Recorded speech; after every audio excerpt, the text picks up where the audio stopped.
कहानी की शुरुआत होती है एक काली अंधेरी रात से, जब जॉन ब्रेनन नाम का एक कॉलेज टीचर बेहद घबराया हुआ अपनी गाड़ी से कहीं जा रहा था। उसकी गाड़ी की बैक सीट पर एक घायल ड्रग डीलर था जिसे उसी ने गोली मारी थी। अब ये सीधा साधा कॉलेज टीचर जेल तोड़कर अपनी पत्नी को भगाने के लिए किस हद तक जाएगा, वो तो आपको इसका जीनियस प्लान सुनकर ही समझ आएगा। ये कहानी शुरू हुई आज से 3 साल पहले, जब जॉन अपनी पत्नी लारा और बेटे लूक के साथ अपने सुंदर से घर में हंसी खुशी जीवन गुजार रहा था। लारा डायबिटीज की मरीज थी, इसलिए एक सुबह उठकर वो अपना इंसुलिन का इंजेक्शन ले रही थी, पर अचानक उसी समय उसे अपनी जैकेट पर खून का एक धब्बा दिखाई दिया। वो तुरंत जैकेट को सिंक में धोने लगी, मगर इससे पहले कि काम पूरा होता, अचानक पुलिस उनके घर में जबरदस्ती घुस आई और लारा को कत्ल के इल्जाम में गिरफ्तार कर लिया। बाद में कोर्ट ने लारा को दोषी करार देकर उम्र कैद की सजा सुना दी, मगर अब भी उनके पास कोई ठोस सबूत नहीं था जिसके जरिए पुलिस को फिर से जांच करने पर मजबूर किया जा सके।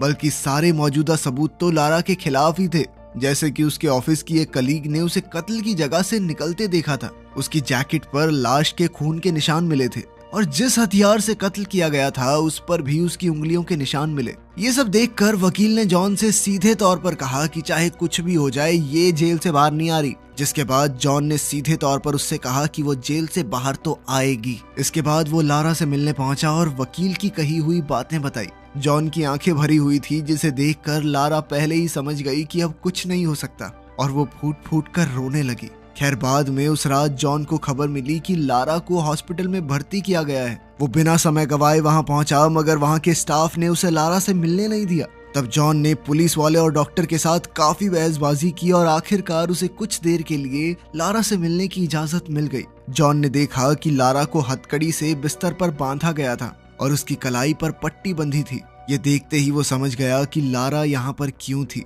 उसी पल जॉन ने ठान लिया कि चाहे कुछ भी हो जाए, वो लारा को जेल से बाहर निकाल कर ही रहेगा। अब जॉन ने जेल से भागने पर लिखी किताबें पढ़ना शुरू किया और फिर वो डेमन नाम के एक आदमी से मिलने पहुंचा जो आज तक पूरे 7 बार जेल से भाग चुका था। डेमन ने कहा कि उसे अपना दिमाग खुला रख के ऐसी बारीकियां ढूंढनी होंगी जिससे जेल के रोजमर्रा के काम में परेशानी खड़ी की जा सके। उसे अपनी मंजिल पहले ही सोचकर रखनी होगी और ये ऐसी जगह होनी चाहिए जहां ज्यादा टूरिस्ट न जाते हो। वहां पहुंचने का सारा इंतजाम पहले ही करके रखना होगा। साथ ही बस, ट्रेन स्टेशन और एयरपोर्ट से दूर रहना होगा। इसके अलावा उन्हें ऐसे नकली कागजात बनवाने होंगे जिन्हें कोई आसानी से पहचान न पाए और किसी दूसरी स्टेट से होते हुए भागना होगा। और सबसे जरूरी बात कि उसे सारी पेमेंट कैश से करनी होगी ताकि कोई उसकी लोकेशन ना पता कर सके। इसका मतलब ये था कि उसे इतना कैश इकट्ठा करना होगा जो लगभग 5 साल तक चले, क्योंकि तब तक केस थोड़ा ठंडा पड़ जाएगा। इस प्लान का सबसे मुश्किल काम था पिट्सबर्ग शहर के ब्रिजेस को पार करना, क्योंकि वहां पर 9/11 के आतंकी हमले के बाद पुलिस पूरे शहर को सिर्फ 15 मिनट में सील करना सीख गई थी। इसके अलावा उसे अपने माँ बाप और दोस्तों से हमेशा के लिए दूर होना होगा और शायद जरूरत पड़ने पर उसे किसी की जान भी लेनी पड़े। ये सब सुनकर जॉन अपने घर लौटा और फिर वो एक दीवार पर नक्शे और तस्वीरें चिपकाकर अपने प्लान का हिसाब लगाने लगा। इसके अलावा वो जब भी लारा से मिलने जेल में जाता था, वो वहाँ की बारीकियों पर काफी गौर करता था। उसने देखा कि लिफ्ट में एक की होल था और दूसरी ओर कुछ कर्मचारी छत की लीकेज ठीक करने आए थे। साथ ही उसने ये भी देखा कि कौन से ट्रक्स रोज वहां रुकते थे। अब जॉन अपना प्लान बनाने में इतनी शिद्दत से घुस चुका था कि वो कॉलेज में पढ़ाते समय भी अपने लैपटॉप पर इन्हीं बारीकियों की जांच करता रहता। तब उसने अपने घर को भी बेचने का फैसला किया, क्योंकि इस प्लान के लिए उसे ढेर सारे पैसे चाहिए थे। अब उसे नकली कागजात बनवाने थे, जिसके लिए वो एक खतरनाक मोहल्ले में जाने लगा।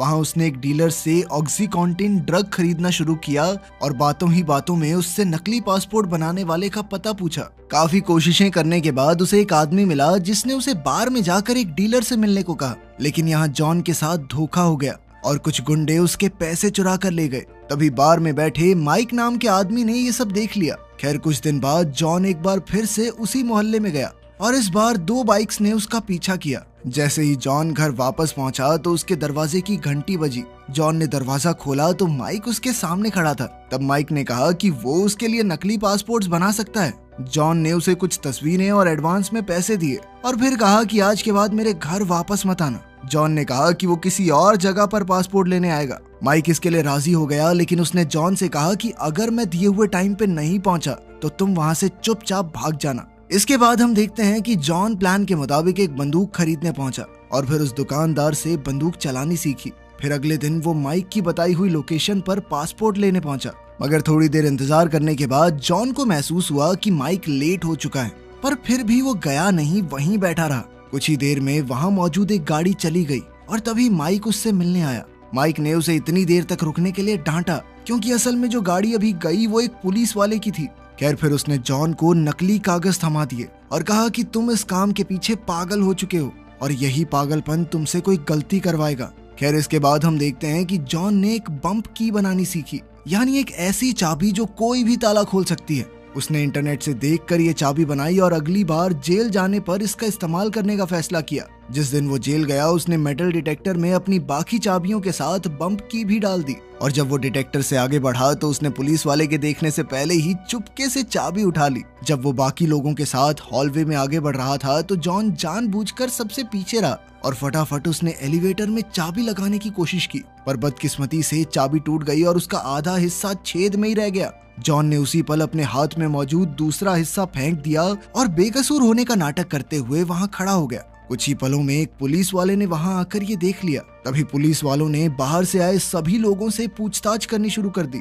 जब जॉन की बारी आई तो उसने सिक्योरिटी कैमरा की फुटेज में देखकर कहा कि मैं तो इसमें दिखाई नहीं दे रहा, ये लंबा सा आदमी है ना, इसके पीछे था मैं। ये सुनकर ऑफिसर को उस पर थोड़ा शक तो हुआ, मगर सिर्फ शक के आधार पर कार्रवाई नहीं की जा सकती, इसलिए उन्होंने जॉन को जाने दिया। जैसे ही जॉन जेल के दरवाजे से बाहर निकला तो घबराहट के मारे उसकी हालत खराब हो गई। ये सब डिटेक्टिव क्विनिन ने देख लिया और उसे भी जॉन पर शक हो गया। तब से क्विनिन ने जॉन पर नजर रखनी शुरू कर दी, लेकिन जॉन इससे बिल्कुल अनजान था, बल्कि वो तो धीरे धीरे अपने घर का सामान बेचने में लगा हुआ था और जब भी उसका भाई उससे मिलने आता तो जॉन छुप कर बैठ जाता। एक दिन दोपहर के समय जॉन लूक को पार्क ले गया तो लूक के दोस्त कैरी की माँ ने उसे कैरी की बर्थडे पार्टी में आने के लिए इनवाइट किया। खैर बाद में जॉन एक बार फिर अपने प्लान की तैयारी में जुट गया। एक दिन अचानक उसने जेल के बाहर रुकने वाली नई वैन देखी और उसी पल उसके दिमाग में जबरदस्त आइडिया आया। अब वो मेडिकल वैन्स के जरिए अपने प्लान को अंजाम देने वाला था। फिर जॉन ने लारा की डायबिटीज पर थोड़ी रिसर्च की और बाद में लगातार वैन का पीछा करके उसके आने जाने का समय पता लगाया। इसके अलावा उसने इंटरनेट से एक टेनिस बॉल के जरिए गाड़ी का लॉक खोलने की ट्रिक भी सीखी। फिर अगले दिन उसने बॉल वाले तरीके से मेडिकल वैन का दरवाजा खोला और लारा के टेस्ट रिपोर्ट्स की तस्वीरें ले ली। बाद में उसने नकली टेस्ट रिपोर्ट बनाई जिसके मुताबिक डॉक्टर्स को ऐसा लगे कि लारा की हालत काफी खराब है। अगली बार जब जॉन लारा से मिलने गया तो लारा ने उसे काफी बुरी खबर दी। असल में 3 दिन बाद उसे इससे भी कड़ी जेल में भेज दिया जाएगा। यह सुनते ही जॉन के पैरों तले जमीन खिसक गई, क्योंकि अब उसे कैसे भी करके आने वाले 3 दिनों में अपने प्लान को अंजाम देना होगा।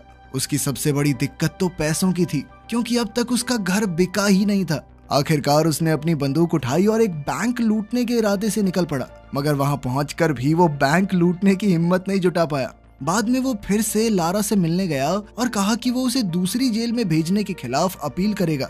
ये सुनकर लारा उससे काफी नाराज हो गई, क्योंकि जॉन सच्चाई अपनाने के लिए तैयार ही नहीं था। लारा ने कहा कि वो किसी सपने में जी रहा है जहां उसे लगता है कि वो जेल से छूट सकती है, मगर असलियत में ऐसा कुछ होने की कोई उम्मीद ही नहीं है। आखिरकार जॉन को रोकने के लिए लारा ने उसके सामने कबूल कर लिया कि उसने ही कत्ल किया था। वो चाहती थी कि जॉन जिंदगी में आगे बढ़े, दूसरा परिवार बसाए, लेकिन जॉन को अब भी उस पर यकीन नहीं हुआ और वो फिर से लारा से मिला। इस बार जॉन ने उसे भरोसा दिलाया कि तुम हिम्मत मत हारो, मैं तुम्हें जेल से छुड़वाऊंगा। अब जॉन को जैसे तैसे पैसों का इंतजाम करना था, इसलिए रात होते ही जॉन उसी खतरनाक मोहल्ले में गया और फिर एक डीलर का पीछा करते हुए उसके बॉस के घर तक पहुंच गया।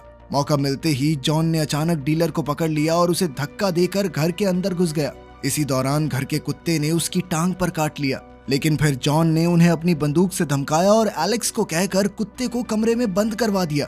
अब जॉन ने उनसे पैसों की मांग की तो उन्होंने अपनी जेब में रखे सारे पैसे उसे दे दिए। एलेक्स ने जॉन से कहा कि तेरे अंदर किसी को मारने की हिम्मत नहीं है, कुत्ते तक पे गोली तो चला नहीं पाया तू। लेकिन तभी जॉन ने उन्हें डराने के लिए जमीन पर विस्की गिराकर उसमें आग लगा दी। अब एलेक्स ने कहा कि घर में एक बच्चा है और उसे आग से बचाने के लिए वो ऊपर दौड़ा। तभी जॉन भी डीलर को अपनी ढाल बनाकर उसके पीछे पीछे चला गया।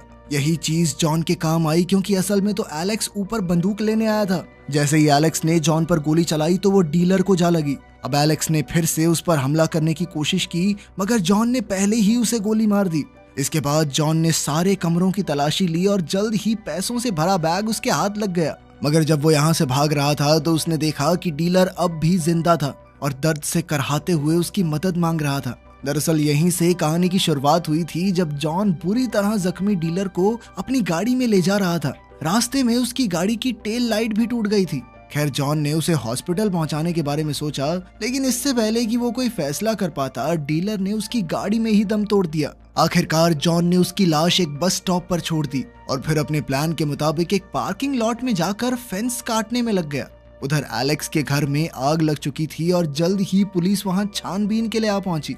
उन्हें जमीन पर खून मिला और साथ ही सबूत के तौर पर गाड़ी की टूटी हुई टेल लाइट उनके हाथ लग गई। इधर जॉन काम खत्म करके अपने माँ बाप के घर रात बिताने चला गया। बाद में जब उसके पिता उसका बैग उठाकर रख रहे थे तो उनकी नजर प्लेन टिकट्स पर पड़ गई और जल्द ही वो समझ गया कि जॉन क्या करने की प्लानिंग कर रहा है। फिर अगली सुबह जाने से पहले जॉन ने लूक से अपने दादा दादी के गले लगने को कहा। असल में वो जानता था कि ये उनकी आखिरी मुलाकात होगी। अंत में जॉन के पिता ने भी उसे जोर से गले लगा लिया और भरे मन से अलविदा कहा। आखिरकार आज जॉन अपने प्लान को अंजाम देने वाला था। जल्द ही उसने सारा सामान बांधा और अपनी प्लानिंग के सारे नक्शे और कागज उसने फाड़ कर 2 अलग अलग कूड़े के बैग्स में भर दिए। इसके बाद वो मेडिसिन सेंटर पर पहुंचा और वहां की फोन लाइंस काट दी। फिर वो जल्दी से एक वैन में घुसा और लारा के ब्लड सैंपल्स बदल कर उसकी जगह अपनी बनाई नकली रिपोर्ट रख दी और फिर उसने लूक को उसके दोस्त कैरी की बर्थडे पार्टी के लिए कैरी के घर छोड़ दिया। जाने से पहले उसने कैरी की माँ से कहा कि अगर उसे आने में थोड़ी देर हो जाए तो लूक की जेब में उसके दादा दादी का फोन नंबर है। वहीं दूसरी तरफ हॉस्पिटल में डॉक्टर्स ने नकली ब्लड रिपोर्ट देखी तो उन्होंने लैब में फोन करके दोबारा पूछने की सोची, लेकिन वहां की फोन लाइंस बंद थी। अब डॉक्टर्स ने इंतजार न करते हुए इन्हीं रिपोर्ट्स के आधार पर लारा को हॉस्पिटल में भर्ती कर लिया। इधर पुलिस वालों ने टूटी हुई टेल लाइट के जरिए गाड़ी के मॉडल का पता लगाया। इसी तरह थोड़ी और जांच पड़ताल के बाद उन्होंने इस कड़ी को जॉन से जोड़ दिया। जैसे ही वो जॉन के घर पहुंचे तो उन्हें वही दीवार मिली जिस पर जॉन ने अपनी सारी प्लानिंग की थी। साथ ही डिटेक्टिव्स को खबर मिली कि लारा को हॉस्पिटल में भर्ती किया जा रहा है, तो उन्हें जॉन के इरादों पर शक हो गया और उन्होंने भी जल्द से जल्द हॉस्पिटल पहुंचने का फैसला किया। लेकिन जॉन उनसे पहले ही हॉस्पिटल पहुंच चुका था और वो डॉक्टर का कोट पहनकर लारा के कमरे तक पहुंच गया। फिर उसने पुलिस वालों को अपनी बंदूक से धमकाकर लारा की हथकड़ी खुलवा दी और पुलिस वालों को बांध दिया। मगर तभी लारा ने उसके साथ भागने से साफ इनकार कर दिया। इस बात से जॉन को इतना गुस्सा चढ़ा कि उसने लारा से कहा कि फिर अपने बेटे को फोन करके बता दे कि आज उसके माँ बाप जिंदा वापस नहीं आएंगे। ये सुनकर लारा को एहसास हुआ कि सच में उन्होंने पुलिस वालों को गन पॉइंट पर बांध रखा है और अगर वो नहीं भागे तो पक्का मारे ही जाएंगे। आखिरकार उसने फटाफट जॉन के दिए कपड़े पहने और जैसे ही एक नर्स ने उन्हें देखा तो वो तुरंत एलिवेटर में घुस गए। इधर नर्स ने चिल्लाकर सिक्योरिटी को बुला लिया था।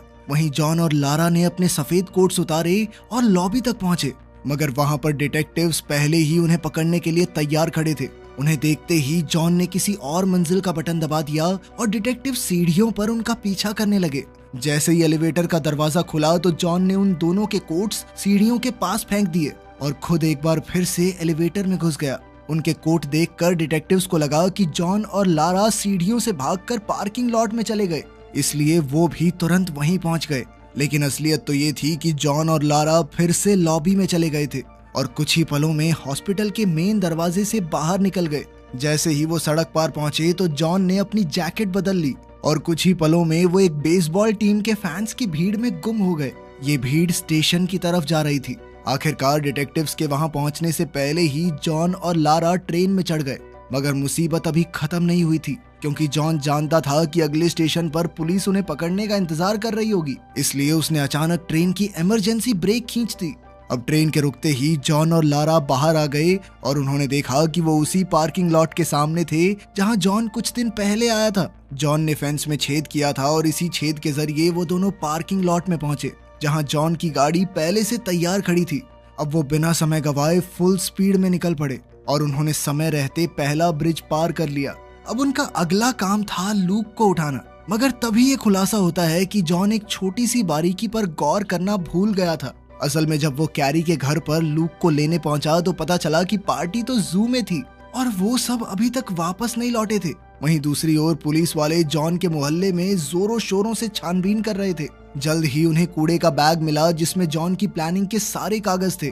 उधर जॉन तेजी से जू की ओर निकला, मगर ऐन वक्त पर उसने सड़क बदल ली। उसने लारा से कहा कि वो सड़कें बंद होने से पहले लूक को उठा नहीं पाएंगे, इसलिए जॉन ने कहा कि उन्हें लूक को यहीं छोड़कर भागना होगा, क्योंकि उसके दादा दादी उसका ख्याल रख सकते हैं। जॉन ने कहा कि जब मामला ठंडा हो जाएगा तो वो लूक को अपने साथ ले जाएंगे, मगर लारा अपने बेटे के बिना रहने को हरगिज राजी नहीं थी। इसलिए उसने अचानक गाड़ी का दरवाजा खोलकर अपना सर बाहर निकाल दिया। तभी एक ट्रक से उनकी भयंकर टक्कर होने वाली थी, लेकिन ऐन वक्त पर जॉन ने गाड़ी घुमा दी। आखिरकार उसने गाड़ी रोककर लारा से बात की। तब उसे भी समझ आ गया कि वो अपने बेटे के बिना नहीं रह पाएंगे, इसलिए उसने वापस जाने का फैसला किया। अब वो दोनों सीधा जू पहुंचे और लूक को अपने साथ लिया। इसके बाद अब उन्हें किसी भी तरह बचकर चेक पॉइंट को पार करना था। तभी अचानक जॉन के दिमाग की बत्ती जली और उसने ट्रेन स्टेशन पर जाकर एक बूढ़े अंकल आंटी को लिफ्ट देने का ऑफर दिया। फिर वो उन्हें लेकर चेक पॉइंट तक पहुंच गया, जहां पर गार्ड्स एक जवान पति पत्नी और उनके बच्चे वाली गाड़ी की तलाश कर रहे थे। जॉन की गाड़ी में बूढ़े अंकल आंटी भी थे, इसलिए गार्ड्स ने उन्हें बिना पहचाने जाने दिया। आखिरकार जॉन ने अंकल आंटी को शहर में छोड़ा और फिर वो सीधा कैनेडियन एयरपोर्ट पर चले गए। जल्द ही उनकी तस्वीरें भगौड़ों के नाम से टीवी पर आने वाली थी, मगर इससे थोड़ी देर पहले ही उनके पासपोर्ट चेक हो गए। खुशकिस्मती से उसी समय गार्ड की ड्यूटी बदल गई और नया गार्ड ये नहीं जानता था कि जॉन और लारा तो अंदर जा चुके हैं। उधर जॉन के घर पर पुलिस ने कूड़े में मिले कागज जोड़े तो उन्हें हाइती देश की एक तस्वीर मिली। अब उन्होंने तुरंत उस देश को जाने वाली सभी फ्लाइट्स रोकने के लिए टीम भेजी, मगर इससे कोई फायदा नहीं हुआ। तब जाकर क्विनन को एहसास हुआ कि असल में उन्हें प्लान के आधे ही कागज मिले थे, क्योंकि जॉन उन्हें भटकाने के लिए जानबूझकर ये बैग छोड़कर गया था।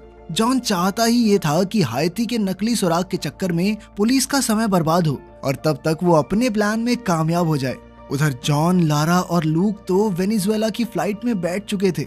इसके कुछ दिन बाद हम देखते हैं कि जॉन और लारा करास्कस शहर में लूक के साथ खुशी खुशी रह रहे थे। तो क्या आप किसी से इतना प्यार करते हैं जितना जॉन लारा से करता है? कमेंट्स में जरूर बताना। मिलते हैं अगली वीडियो में।